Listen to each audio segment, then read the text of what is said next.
I don't think like that. You know, I'm just trying to get a stop.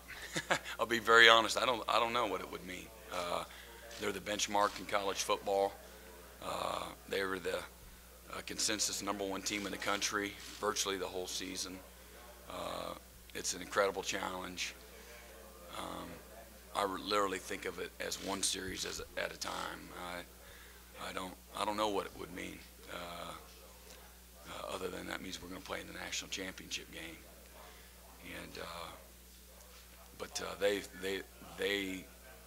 done it better than anybody the last 10 years in college football, and they've done it the right way, and do an incredible job on both sides of the ball, and putting them in great position schematically and obviously in developing their guys. It's a huge physical challenge as much as it is the mental challenge, and but I know we won the championship last year, but that was last year, and it doesn't get any easier looking at it this year. So great challenge for us.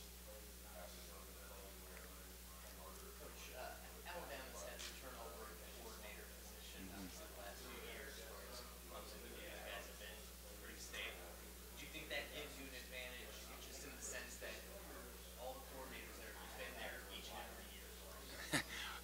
They keep coming back too. So two ways to skin a cat, and it's been ultra successful for them. I think it speaks to the system that they have, the philosophy that they have under Coach Saban, and then obviously they've got excellent players.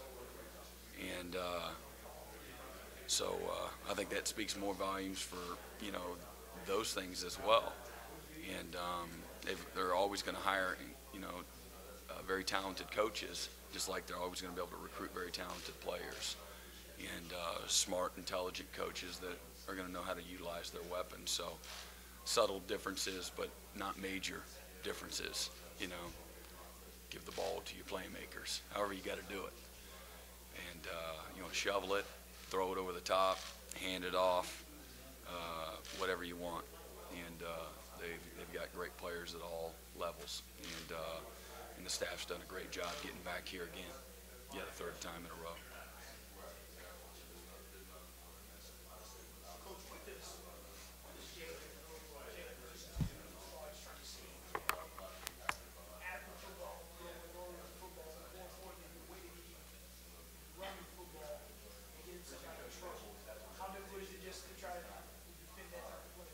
Yeah, anytime a quarterback can run it and throw it, it's difficult to defend. And you'd much rather have a guy that's just a pocket passer back there, because when everything can be perfect for you against a dual threat guy, he's always the trump card, whether that's a design quarterback run or, as we saw a year ago, when they pulled ahead,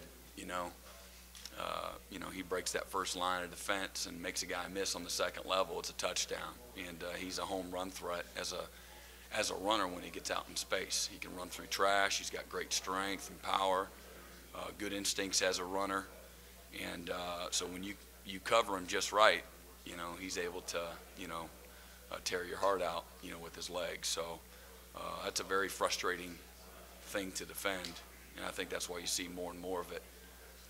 In college football, the dual threat quarterback. Is he a little different because of his instinctive type of running? He's just kind of tucking and running, kind of navigate a play, and then needs to run the football and move change. Yeah, he's not a scatterbrain or a guy that's back there that's very talented that just panics, and then he's a threat to run the ball. No, he's a excellent player with the as a runner, and just his instincts are different, and he's very smooth in carrying the ball, but he's got great power and strength though too. Really runs well behind his pads. Have you guys seen a more versatile running back route? No, no. I think it rivals the White and Reggie Bush combo at Southern Cal a few years back. And is that Lindell White? But great group running backs.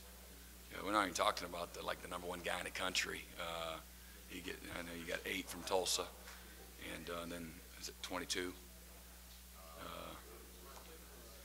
He's like the last guy they put in. He's like the number one guy in the country. The Najee Harris. So yeah, it's not fair, but they do a good job keeping them fresh and getting them all carries and touches in different ways. And it's tough to handle, tough to defend. That's why, again, they were, I think, for the most part, all year, they're number one team in the country. And I think just like our D lines, that's been kind of our mainstay. That's their mainstay. Jalen Hurts, the leader of that group. On that note, they clearly wanted to run the ball on you guys last year. You did a good job of stopping it. Do you think it's the same kind of game plan for them this year? What's that mean? Well, I think, whether it's Alabama, Clemson, or it's the Patriots and the Broncos, or every level of football, I think establishing the line of scrimmage and effectively being able to run the football is a huge factor in winning and losing. And so absolutely, that's been who they've been. That's what got them here. And obviously, to complement that is their play action game and taking opportunities to attack you over the top. And I think they've improved in many ways from a year ago that way, in structurally how they're doing it, and protecting the quarterback, and at taking some opportunities on early downs to take shots at you, isolate you, and get you in some one-on-one situations. So whether it's they're tough guys to cover. So even if they didn't have a completion, there's a bunch of them. I think maybe Auburn had 3 pass interferences in that game, and just the threat of the deep ball off of their play action game is a huge concern.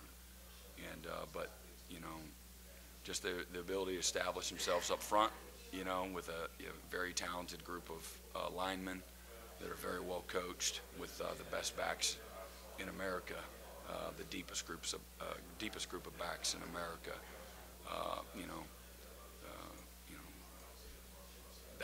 That's what they've done all year, and that's what's gotten them here.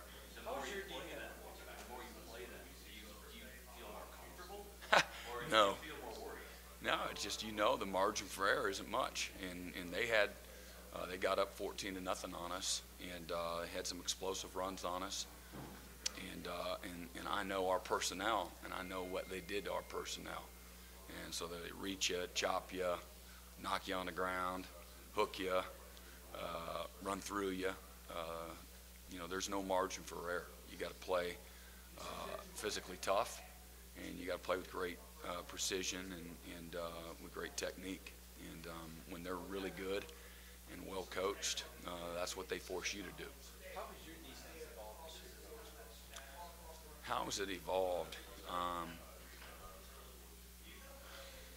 I think the biggest thing is our group up front has been our best leaders. A year ago, it was probably we were led by Ben Boulware, and I think that group has taken over a leadership standpoint and have been ultra consistent for us. And I've seen our back 7, but really particularly the secondary, improve here the last half of the season as they've gained experience and have really developed a cohesion in that back end and understanding of what we're doing. We're young there, and went into the year with lack of experience at some spots, and just watching those guys really improve. But as far as the evolve, we probably haven't pressured as much this year. If you look at us, and we've had good disruptive numbers and tackles for loss and sacks and those types of things, but we haven't been quite as aggressive with our early down packages, And so we've kind of done it a different way, having success and playing, for the most part, consistent, just in a different way. And every year's different. Your players are different. Your depth's different. What your players can do, what are their strengths are different. So you try to figure all that out, through the first part of the year and start, developing things that are going to help you, play to their strengths. Brent, looking at a team that you guys done a great job of tackling for loss and sacks, obviously. We're playing a quarterback that, can get out of the pocket. I mean, so there's probably that inner conflict of trying to strategize. Yeah. Yeah, that didn't show up on tape much, unfortunately. Like, look at all these people living in the backfield. It just doesn't. They know how to hatch you up, and very few, mental errors where they're just turning people loose. They know what they're doing. They know how to identify, different fronts and movements and things of that nature, how to protect the quarterback. So I just watch tape. I don't even look at what the stats are. I know Harris is averaging over 8 yards a carry, and you saw so many explosive runs, and so you just want to be gap sound. You got to be gap sound. And then you got to play great. The ball's going to be in the air, and you got to be able to play the deep ball really well, and you have to tackle. These guys are going to really force you to tackle well, and you got to tackle well.